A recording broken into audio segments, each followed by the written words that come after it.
The king, upon returning to the palace, immediately announced the start of the first round of the cooking contest, and both the Korean and Chinese chefs vowed to give their very best to win. The theme of the first dish was a meat dish never seen before, meaning they had to create a meat dish unlike anything the world had ever tasted. As the cooking began, Ji-young seemed slightly uncomfortable due to an injury on her hand from escaping the previous assassins. But an even bigger problem was that the chili powder and chili paste she and the other chefs had prepared for the contest had gone missing.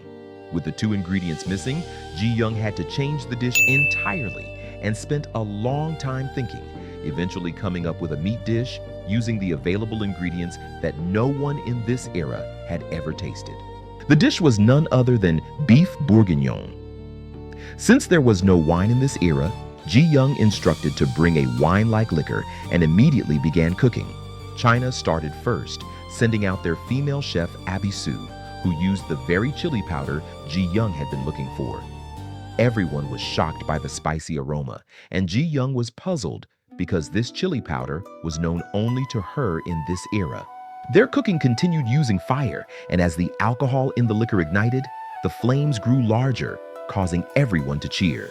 Amid their fiery cooking duel, the first dish was finally completed, and its appearance and aroma made everyone salivate.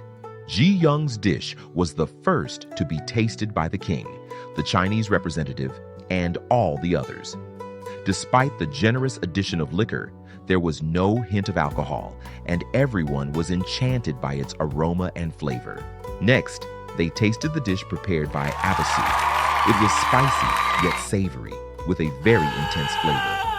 This taste came from the chili powder and chili paste Ji-young had made, which made her even more suspicious. After the tasting, voting began, but Ji-young requested to taste Abisu's dish before the results were announced.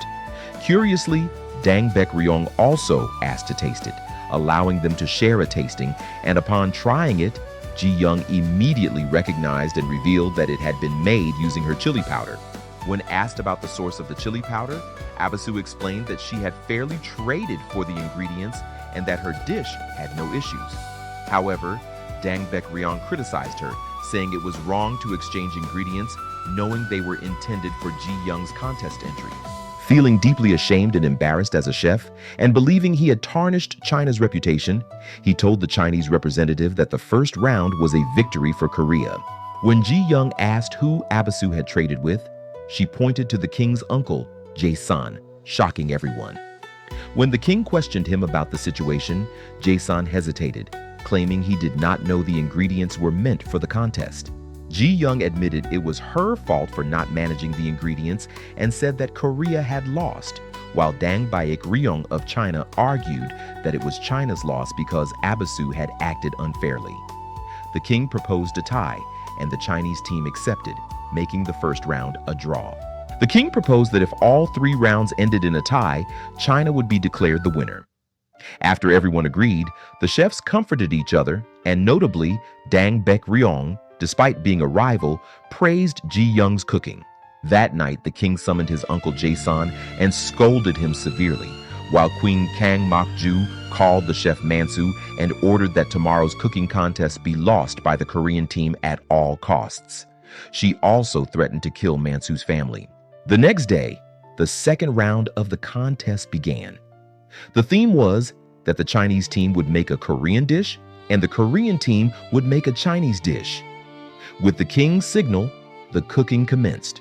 The first dish made by the Korean team was Peking Duck, a fantastic creation that turned the stiff 1970s US-China meeting room upside down. The dish required a crispy exterior and a juicy interior, a highly challenging recipe even for China's top chefs, and today, Ji-young was taking on this daunting challenge. The Chinese team began cooking using the roots and leaves of a gigantic golden lotus, a challenging dish where the contents of the lotus root add color and fragrance. As they were about to carve the perfectly roasted duck, Queen Kang silently pressured Mansu, causing him to injure his hand after much struggle, leaving the Korean team uneasy. Ji-young also had difficulty holding the knife due to her injured hand, while Mansu skillfully sliced the thin duck skin. However, Mansu had anticipated today's challenge and had rigorously trained Gilgium, giving him a meaningful glance to take over. This strategy was the result of Mansu's careful planning.